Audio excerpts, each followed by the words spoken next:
Welcome to the Folktale Project. This is Dan Schulz. Today's story is a Norwegian folktale brought to us by our good friend Simon. This is Stupid Husbands and Trolls for Wives. Once upon a time, there were two women who argued, as women are sometimes wont to do. And when they had nothing more to argue about, they began to bicker about their husbands, about which one of them was the stupidest. The longer they argued, the angrier they became, until finally they were so close to pulling each other's hair, for, as one knows, disagreements are easier to encourage than to turn, and things are most difficult when reason is lacking. One of them said that there was nothing she could not get her husband to believe, when she said it was so, for he was as gullible as the trolls, and the other said that no matter how bad it might be, she could always get her husband to do something, when she said it should be done, for he was such as could find neither needle nor skein. "Well, let us try to see which one of us can fool them best.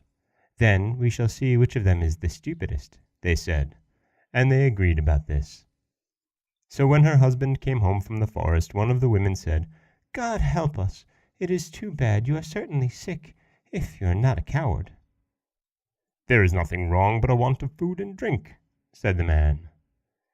"God save me, it is true," whined the woman. "It is getting worse and worse. You are most like a corpse to look at. You must go to bed. Oh, you certainly not last long." She continued in this manner until she got her husband to believe he was at death's door, and got him to go to bed, fold his hands, and close his eyes. And she laid him out on corpse straw, and got him in a coffin. But, so that he did not suffocate while he lay there, she had some holes made in the lid, so he could breathe and look out. The other woman, she took a pair of carders and sat herself as if carding, but she had no wool on them. Her husband came in and saw this monkey business.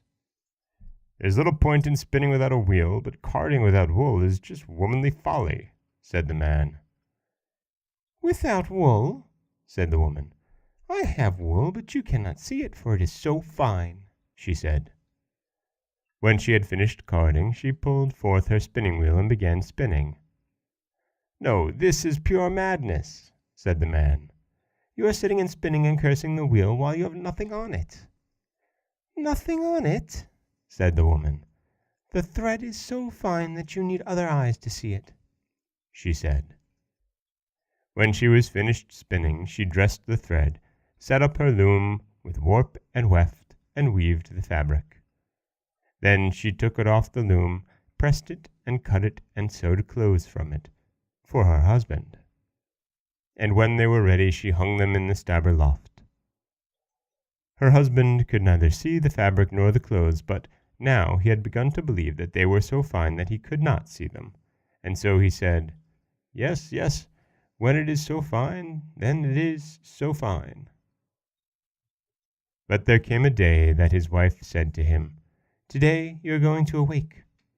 The husband Nordigarden is being put in the ground today, and you shall have your new clothes on."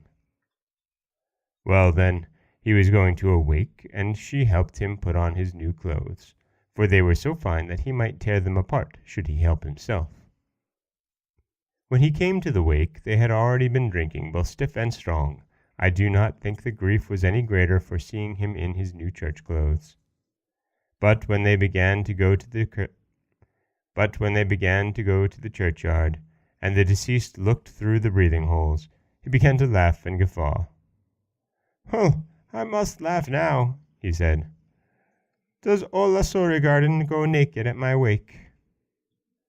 When the funeral procession heard this,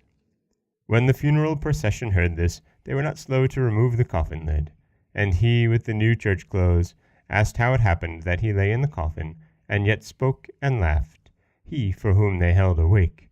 He should rather weep. "Weeping never dug anyone up from the grave," said the other. And as they spoke, they discovered that it was their wives who had arranged all of this. So the men went home and did the wisest thing either of them had ever done, and if anyone wants to know what that was, they should ask the birch.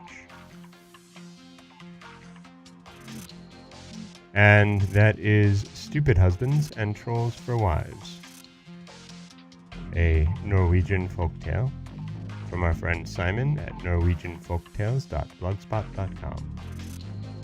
This is Dan Scholes for the Folktale Project. Don't forget that you can subscribe to the podcast on Apple Podcasts, Stitcher, Google Play, Overcast, anywhere you like to get your podcasts.